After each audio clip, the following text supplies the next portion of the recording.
ನಮಸ್ಕಾರ ವೀಕ್ಷಕರೇ, ಭವ್ಯಲೋಕ ಮಾಹಿತಿ ಯೂಟ್ಯೂಬ್ ಚಾನಲ್ಗೆ ತಮಗೆಲ್ಲರಿಗೂ ಸ್ವಾಗತ. ಹೊಸಬರು ಯಾರೆಲ್ಲ ವಿಡಿಯೋಸ್ನ ನೋಡ್ತಾ ಇದ್ರೆ ಆದಷ್ಟು ಚಾನಲ್ಗೆ ಸಬ್ಸ್ಕ್ರೈಬ್ ಮಾಡ್ಕೊಳ್ಳಿ. ಇವತ್ತಿನ ವಿಡಿಯೋದಲ್ಲಿ ನಾಳೆ ಹೈಕೋರ್ಟ್ನಲ್ಲಿ KSRTC ನೌಕರರ ವೇತನ ಹೆಚ್ಚಳ ಕುರಿತು ವಿಚಾರಣೆ ಕೂಡ ನಡೆಯಲಿದೆ. ಬೆಂಗಳೂರು ಕರ್ನಾಟಕ ರಾಜ್ಯ ರಸ್ತೆ ಸಾರಿಗೆ ನಿಗಮಗಳಾದಂಥ 4 ನಿಗಮ KSRTC, BMTC, NWRTC ಮತ್ತು KKRTC ನಿಗಮಗಳ ಅಧಿಕಾರಿಗಳು ನೌಕರರಿಗೆ ಕಳೆದ 2020 ಜನವರಿ 1ರಿಂದ ಅನ್ವಯವಾಗುವಂತೆ 15% ಮೂಲ ವೇತನ ಹೆಚ್ಚಳ ಮಾಡಿರುವ ಮತ್ತು 38 ತಿಂಗಳ ಹಿಂಬಾಕಿ ಹಾಗೂ 2024 ಜನವರಿ 1ರಿಂದ ಜಾರಿಗೆ ಬರಬೇಕಿದ್ದಂಥ ವೇತನ ಹೆಚ್ಚಳವಾಗಬೇಕಿದ್ದಂಥ 14 ತಿಂಗಳುಗಳು ಕಳೆದರೂ ಕೂಡ ಸರ್ಕಾರ ಯಾವುದೇ ರೀತಿಯಾದಂಥ ಒಂದು ತೀರ್ಮಾನವನ್ನು ತೆಗೆದುಕೊಂಡಿಲ್ಲ. ಈ ಕಾರಣ ಸರ್ಕಾರದ ವಿರುದ್ಧ ಸುಪ್ರೀಂ ಕೋರ್ಟ್ ಮತ್ತು ಹೈಕೋರ್ಟ್ ವಕೀಲ HB ಶಿವರಾಜು ಹಾಗೂ ಅವರ ತಂಡ ಹೈಕೋರ್ಟ್ನಲ್ಲಿ ಅರ್ಜಿ ಹಾಕಿದ್ದು, ಅಂದರೆ ವಿಚಾರಣೆ ನಾಳೆ ಏಪ್ರಿಲ್ 7ಕ್ಕೆ ನಡೆಯಲಿದೆ. ಕಳೆದ ಮಾರ್ಚ್ 10ರಂದು ಈ ಸಂಬಂಧ ಹೈಕೋರ್ಟ್ನಲ್ಲಿ ಶಿವರಾಜು ಹಾಗೂ ಅವರ ವಕೀಲರ ತಂಡ ಅರ್ಜಿ ಹಾಕಿದೆ. ಅರ್ಜಿಯನ್ನು ಮಾರ್ಚ್ 11ರಂದು ಮಾನ್ಯ ಮಾಡಿದಂಥ ಹೈಕೋರ್ಟ್ ಸಂಬಂಧಪಟ್ಟಂಥ ಸರ್ಕಾರಕ್ಕೆ ಹಾಗೂ ಅಧಿಕಾರಿಗಳಿಗೆ ನೋಟಿಸ್ ಜಾರಿ ಮಾಡಿ ವಿಚಾರಣೆಗೆ ಏಪ್ರಿಲ್ 7ಕ್ಕೆ ಮುಂದೂಡಲಾಗಿತ್ತು. ಆ ಒಂದು ವಿಚಾರಣೆ ನಾಳೆ ನಡೆಯಲಿದ್ದು, ನೌಕರರ ಪರವಾಗಿ ಶಿವರಾಜು ಹಾಗೂ ಕೆಲ ಹಿರಿಯ ವಕೀಲರು ವಾದ ಮಂಡಿಸಲಿದ್ದಾರೆ. ಅದರಂತೆ ಸರ್ಕಾರದ ಪರವಾಗಿ ವಕೀಲರ ಪ್ರತಿವಾದ ಕೂಡ ಮಂಡಿಸಲಾಗಿರುತ್ತದೆ.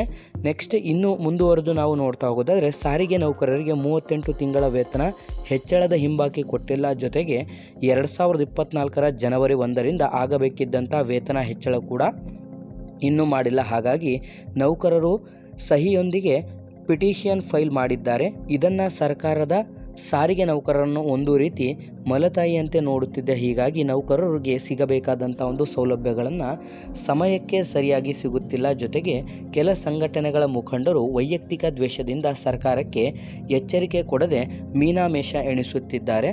ಒಟ್ಟಿನಲ್ಲಿ ಸರ್ಕಾರ ಕಳೆದಂಥ 2020 ಜನವರಿ 1ರಿಂದ ಈ ಒಂದು ಅನ್ವಯವಾಗುವಂತೆ 15%ರಷ್ಟು ವೇತನ ಹೆಚ್ಚಳ ಮತ್ತು 38 ತಿಂಗಳ ಹಿಂಬಾಕಿ ಈವರೆಗೂ ನೌಕರರಿಗೆ ಕೊಟ್ಟಿಲ್ಲ. ಜೊತೆಗೆ 2024 ಜನವರಿ 1ರಿಂದ ಆಗಬೇಕಿದ್ದಂಥ ವೇತನ ಪರಿಷ್ಕರಣೆ ಕೂಡ ಆಗಿಲ್ಲ.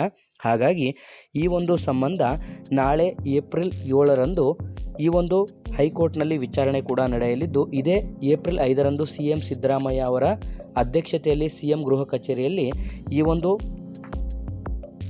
ಸಭೆಯನ್ನು ಕೂಡ ಏರ್ಪಡಿಸಲಾಗಿತ್ತು. ಆದರೆ ಕಾರಣಾಂತರಗಳಿಂದ ಈ ಒಂದು ಸಭೆ ಕೂಡ ಮುಂದೂಡಲಾಗಿದೆ. ಹಾಗಾಗಿ ನಾಳೆ ಕೋರ್ಟ್ನಲ್ಲಿ ವಿಚಾರಣೆ ಇರುವುದರಿಂದ ಕೋರ್ಟ್ ಏನು ನಿರ್ದೇಶನ ಕೊಡುತ್ತದೋ ಎಂಬುದನ್ನು ಕಾದು ನೋಡಬೇಕಿದೆ.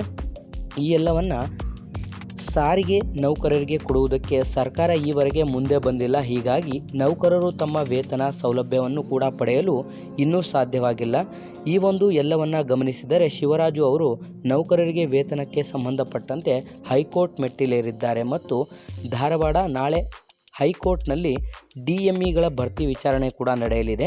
ಇನ್ನು ಇದರ ಜೊತೆಗೆ ಧಾರವಾಡ ಹೈಕೋರ್ಟ್ನಲ್ಲಿ ಸಾರಿಗೆ 5 ಮಂದಿ ಸಾರಿಗೆ ನಿಗಮಗಳ ಒಂದು ಭರ್ತಿ ವಿಚಾರಣೆ ಕೂಡ ನಾಳೆ ದೂರು ದಾಖಲಿಸಿ ಒಂದು ನ್ಯಾಯಮೂರ್ತಿಗಳಾದಂಥ ವರ್ಗಾವಣೆ ಪೊಲೀಸ್ ಪ್ರಕರಣ ಮಾಲಿಮುನಿ ಅವರ ಜೊತೆಗೆ ಏಕಸದಸ್ಯತ್ವದ ಪೀಠದಲ್ಲಿ ನಡೆಯಲಿದ್ದು, ವಿಡಿಯೋ ಕಾನ್ಫರೆನ್ಸ್ನ ಮೂಲಕ ವಕೀಲ ಶಿವರಾಜು ಅವರು ವಾದ ಮಂಡನೆ ಮಾಡಲಿದ್ದಾರೆ.